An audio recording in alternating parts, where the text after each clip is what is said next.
am your teacher, Mr. Pacitti, and this is my classroom here in the Thunderdome or something. So put away your mobile phones, put away your filthy, stinking Tories. It's time to concentrate, it's time to study. This is SmackDown, and I haven't said this in a while, but this is graded. Hit the intro. Oh, he's very breathy, isn't he? Miss you, Sam.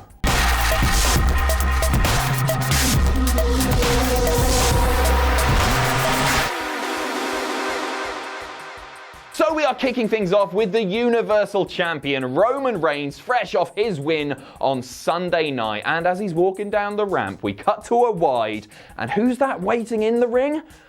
It's his cousin Jey Uso. We get a great little video package recapping everything that went down inside the cell on Sunday night. Wonderful job, as always, by WWE's production people. They are just so damn good at what they do. We cut back to the ring, and Paul Heyman starts talking, but immediately Jey snatches the mic out of his hands. He says to Roman, "You did not beat me," and the only reason he gave up is because of what Roman was doing to his brother Jimmy. And Roman is like, "Well, yeah, I did beat you. You quit, you little scrote. Now it's time to fall in line, pal." Jay's like, "Oh, how could you, cuz?" And Roman says, "I did what I needed to do as the face of WWE, as the head of the table, as the tribal chief, and now the consequences are real." Roman continues saying that the elders of the tribe are all behind him, and Jey, if you don't fall in line, then you are out of the family. So what are you gonna do? What are you gonna do? Jey then basically loses it, and he starts screaming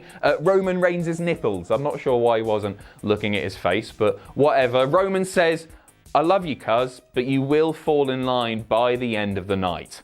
End of segment. Excellent stuff. Roman's delivery is so calm and sinister. The guy just feels like a megastar. You hang on every single word that he says. And as for Jey, his performance last night on SmackDown, truly worthy of an Oscar, or a Slammy at least. I love everything about this story, and I can't think of a single segment or match that is worth anything less than an A, and that's exactly what this segment is going to get. It's an A from Mr. Pacitti. Next up in a Survivor Series qualifying match, it's Kevin Owens versus Dolph Ziggler, accompanied by Robert Roode. So the two start going at it, and then it's not long before Robert Roode attacks Kevin Owens on the outside, and then, whoa, you're out of there! He's ejected from the match, but Dolph takes advantage of the attack on the outside to seize control. Bit more back and forth between the pair, and then there's this awesome spot where Kevin Owens goes for a pop-up powerbomb. So he launches Ziggler up. Ziggler turns midair, hits an amazing Fameasser.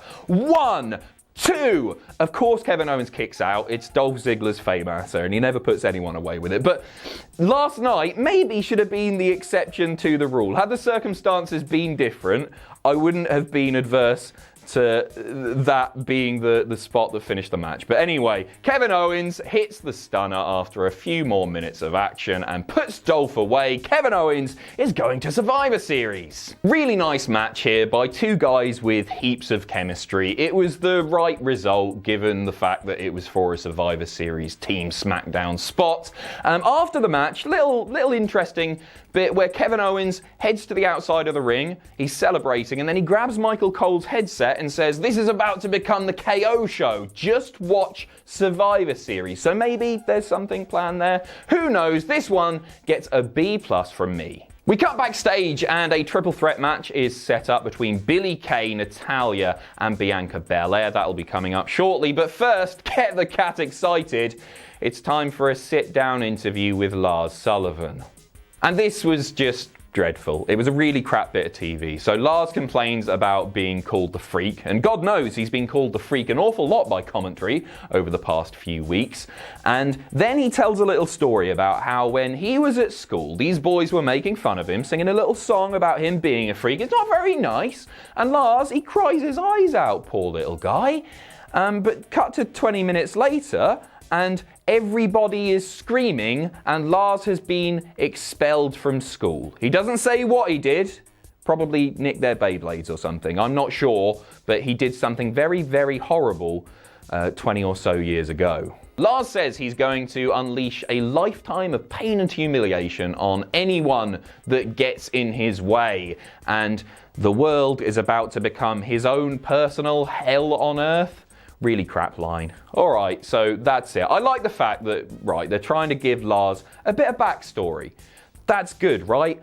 But this was crap. Everything about it was really, really rubbish. Lars's delivery is awful. It's really clear that Lars should either be somebody with a mouthpiece or he should let his actions do the talking, because he should be a million miles away from any live microphone. Please, WWE, do not do this again. It gets an F from me because it was bad. It didn't benefit Lars one bit. I know, by the way, I'm going to be accused in the comments because obviously I'm a snowflake cuck. I'm going to be accused that I'm being especially harsh on Lars Sullivan. But before you make those comments, please do go and watch the sit-down interview on WWE's YouTube channel.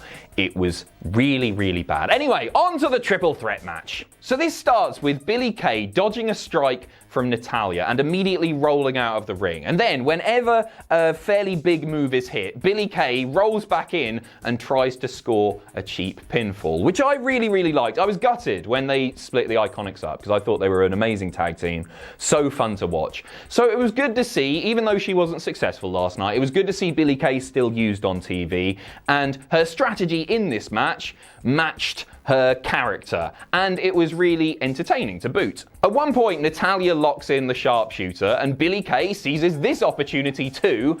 She rolls in and she locks in a sort of crossface thing, so they're both doing a submission at once. Natalya realizes what's going on, and she just walks around to her, and she's like, Are you kidding me? What are you doing? Fast forward a little bit more, there's more action, and Billie Kay once again trying to pick up the win, pinfall after pinfall after pinfall, but none of them are successful. She loses it with the referee. Fast forward a little bit more, Billie Kay ends up eating the kiss of death, and Bianca Belair picks up the win. She is going to be part of Team SmackDown at Survivor Series. Nice little match. It gets a B- from me. I think it played to the strengths of each woman. Billie Kay really sort of relying on the character work that makes her great, while Natalya and Bianca doing most of the wrestling, I guess. But it was really fun to watch. Bianca Belair is definitely the right choice of winner here. She is fantastic, a future world champion as far as I'm concerned, and I don't think it'll be too long before we see that happen. And it's also reassuring to see that happen,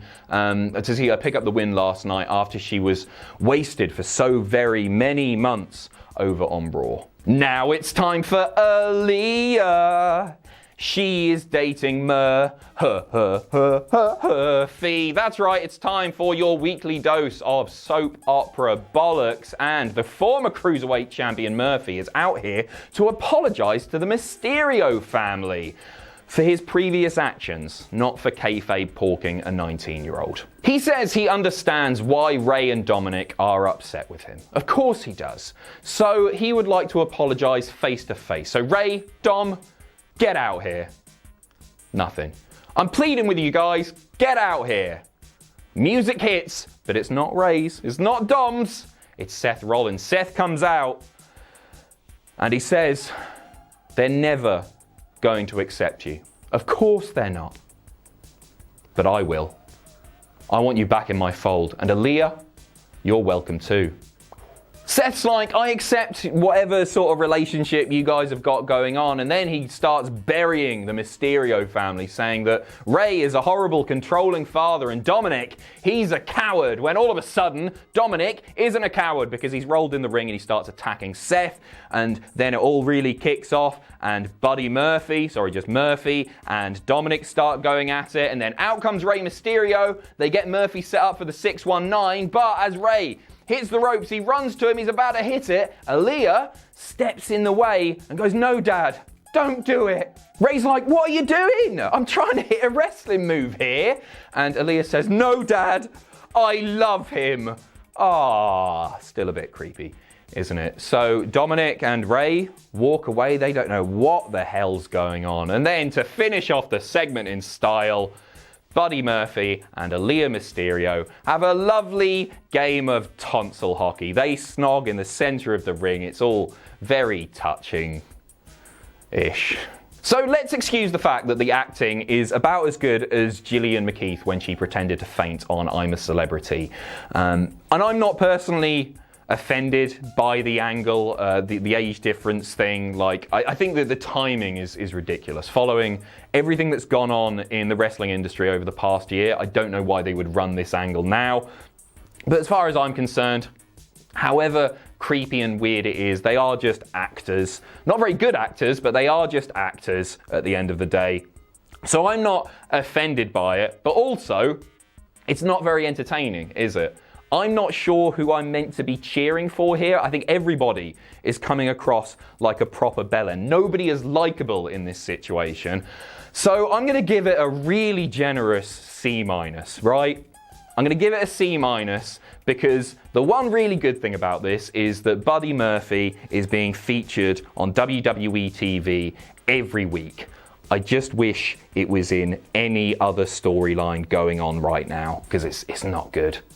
C- is so generous. Next up, we get a quick Street Profits promo. They are hyping their match at Survivor Series against the Raw Tag Team Champions, Kofi Kingston and Xavier Woods. Really looking forward to that. Clash of the baby faces. You'll love to see it. But tonight, the Street Profits, their opponents are the former SmackDown Tag Team Champions, Shinsuke Nakamura and Cesaro. Not too much to say about this one. The ring cut in half by Cesaro and Nakamura. There's an insane spot before we go to commercial, in fact, where it's all kicking off on the outside, and then Cesaro throws Montez up over the crowd barrier. Why have they got crowd barriers? Trying to keep the screens out. Up over the crowd barrier to the floor or a crash mat or something, but it was ridiculously effective. It looked so cool. Hell of a bump if it was real as well. Lovely spot. So Dawkins ends up coming in off the hot tag. There's a few more minutes of back and forth, and then Dawkins hits the superplex, followed by an amazing frog splash. The height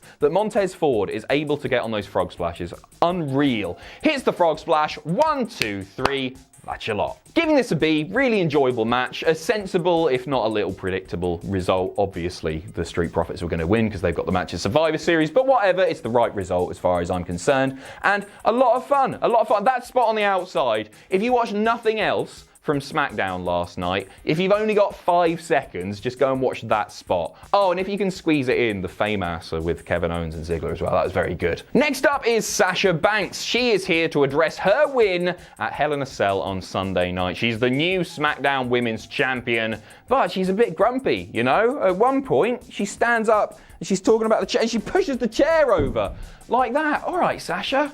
It's not the chair's fault. So she starts running down Bayley and hyping the match with Asuka. It's all good stuff, by the way. And then out comes Bayley, and Bayley demands a match next week on SmackDown, saying that, Sasha, you're not very good at defending the title, are you? So next week, I'm taking it back.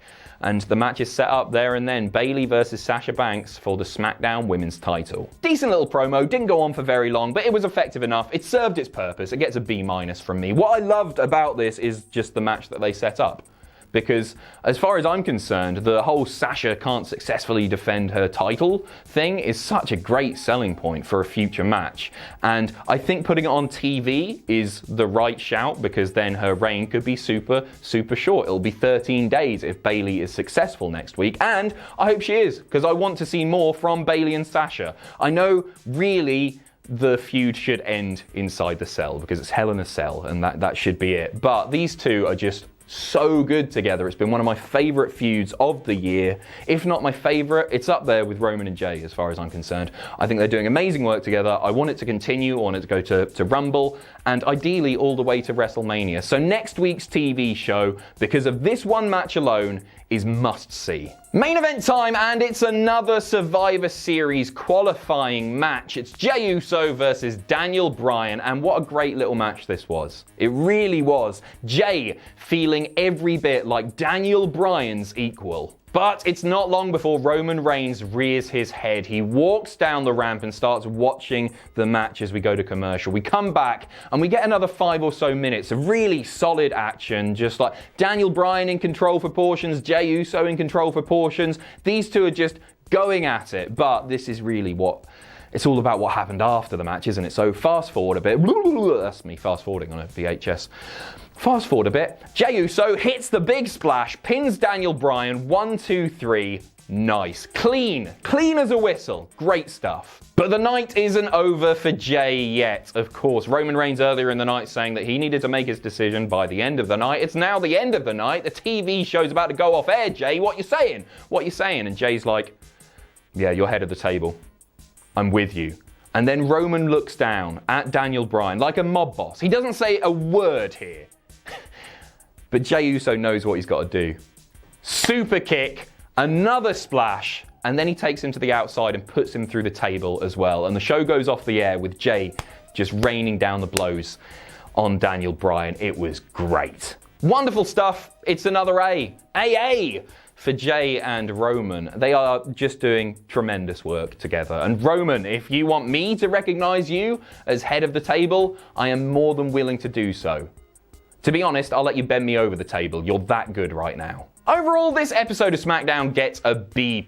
There wasn't a great deal of guff on the show. The only real crap stuff was the Lars Sullivan sit-down interview and the Mysterio soap opera bollocks. Everything else I thought was good to really, really, really, really good. There's Jey and Roman right there. So, that's it from me. I hope you've enjoyed this. Speaking of enjoyment, something that I won't enjoy doing is Hell in a Smell 3. Tomorrow, 1 p.m. GMT, I'm going to be locked in the cell, it's the downstairs office, with something awful. I don't know what it is. The guys have told me that it's way worse than the previous 2 years. I don't know how that's possible, but there you go. Hell in a Smell, it's my favourite trilogy. Speaking of trilogies, you know The Godfather?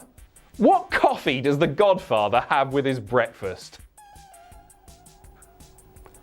And Al Pacino. Thanks very much. I haven't missed me either. I can't wait for Sam to be back. Cheers. I'll see you tomorrow.